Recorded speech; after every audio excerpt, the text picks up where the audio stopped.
Hello అండి, good morning. ఈరోజు మన టాపిక్ వచ్చేసి స్వతంత్రం పూర్వ కమిషన్లు కమిటీలు.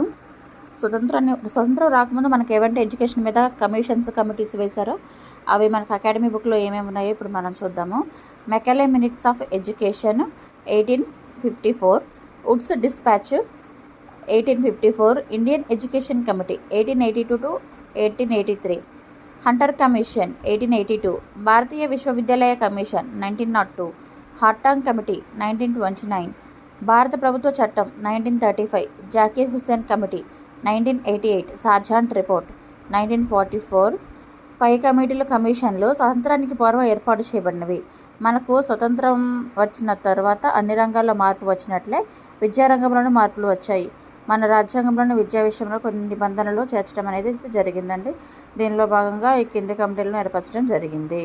స్వతంత్రం అనంతరం ఏవే కమిటీస్ ఉన్నాయో ఇప్పుడు చూద్దాం మనం. Radhakrishnan commission, Mudaliar commission, Kothari commission, శ్రీ విద్యపై జాతీయ విద్యా కమిటీ, జాతీయ విద్యా విధానం నేషనల్ ఎడ్యుకేషన్ పాలసీ అండి, జాతీయ నూతన విద్యా విధానం, రామ్మూర్తి సమీక్షా సంఘం, CABE committee, Janardhan Reddy committee, జాతీయ సలహా కమిటీ, యశ్పాల్ కమిటీ అండి. ఇవైతే ఉన్నాయండి, చూసుకోండి ఒకసారి.